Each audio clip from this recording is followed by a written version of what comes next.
Assalamualaikum warahmatullahi wabarakatuh. Selamat siang semuanya. Semoga kalian dalam keadaan sehat walafiat ya. Kembali lagi bersama Ibu Siti Nurlaili Hikmah. Hari ini kita akan membahas materi tentang sistem periodik unsur. Sebelumnya kalian udah pada tahu nggak sih sistem periodik unsur itu kayak gimana? Mungkin sebagian udah ada yang tahu dan mungkin ada yang belum tahu. Ini Ibu kasih lihat. Sistem periodik unsur itu bentukannya kayak gini. Di bagian sini ada unsur-unsur kimia, tuh lengkap banget di sini unsur-unsurnya. Dan di belakang sini ada penjelasan sedikit tentang unsur-unsur kimianya. Ini yang sering kita sebut dengan SPU, sistem periodik unsur. Langsung saja kita ke materinya. Sistem periodik unsur. Langsung saja kita ke pembahasan yang pertama, yaitu tabel periodik unsur. Di sini ada pengelompokan unsur-unsur. Pengelompokan unsur-unsur di sini terbagi menjadi dua, yaitu logam dan non-logam. Untuk logam sendiri itu memiliki sifat kerapatan yang tinggi, berbentuk padat, bersifat konduktor atau bisa mengantarkan listrik dan mengkilap, seperti uang koin yang sering kita temui. Dan untuk non-logam itu memiliki sifat kerapatan yang rendah, mudah rapuh, bersifat isolator atau tidak dapat mengantarkan listrik, dan tidak mengkilap. Berikutnya ada perkembangan tabel periodik unsur.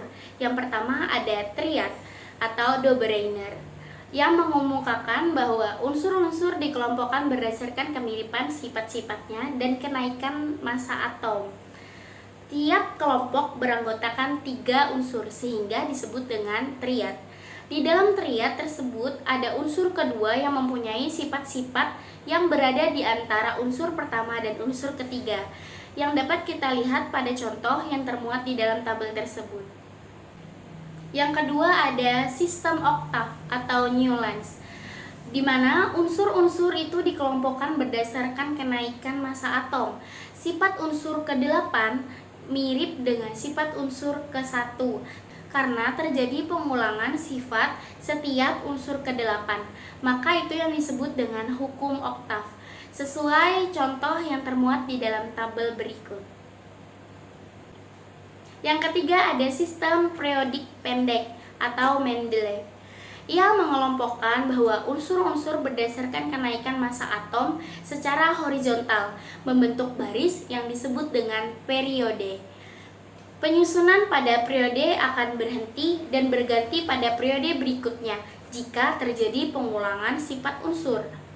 Unsur-unsur dengan sifat yang mirip akan berbentuk kolom yang disebut dengan golongan.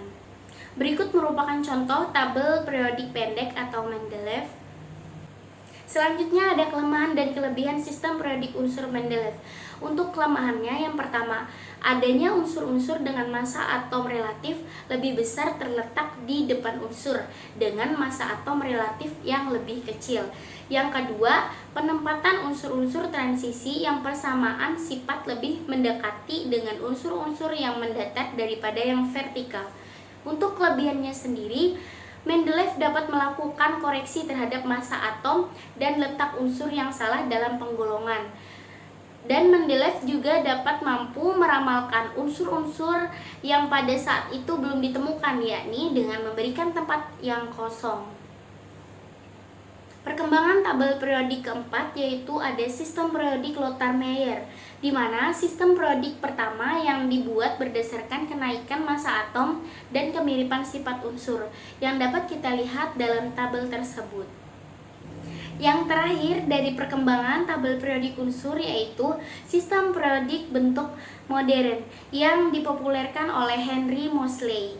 Di sini sistem periodik bentuk modern ini itu unsur-unsurnya disusun berdasarkan kenaikan nomor atom dan terdapat golongan A yang sesuai dengan elektron valensi dan periode yang sesuai dengan jumlah kulit yang dapat kita lihat pada gambar tersebut.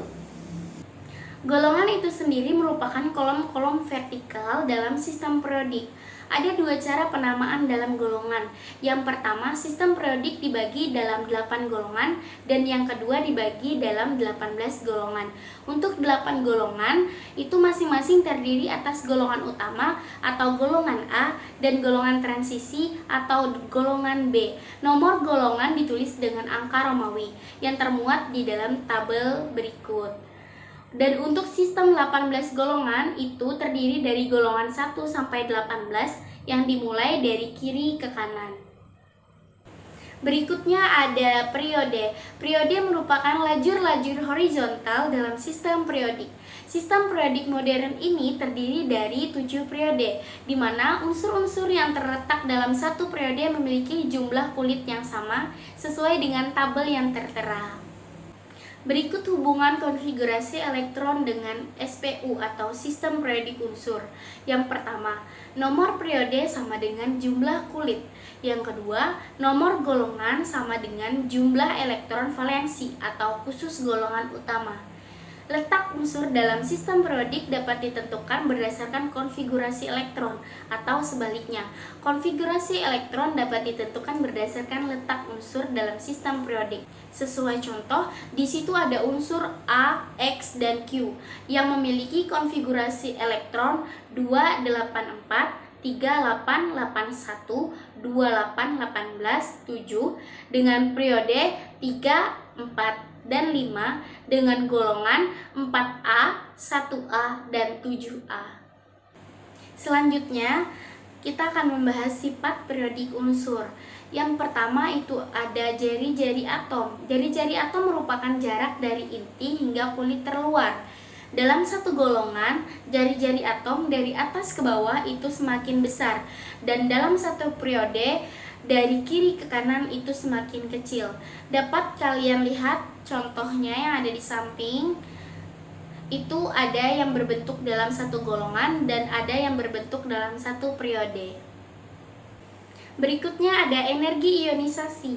Energi ionisasi merupakan besarnya energi yang diperlukan untuk melepas satu elektron dari suatu atom netral dalam wujud gas sehingga terbentuk ion berwujud gas dengan muatan positif 1. Unsur-unsur yang segolongan memiliki energi ionisasi makin ke bawah makin kecil karena gaya tarik inti semakin lemah. Dan unsur-unsur yang seperiode memiliki energi ionisasi pada umumnya yang makin ke kanan makin besar karena makin ke kanan gaya tarik inti semakin kuat. Yang dapat kalian lihat contoh di bagian bawah.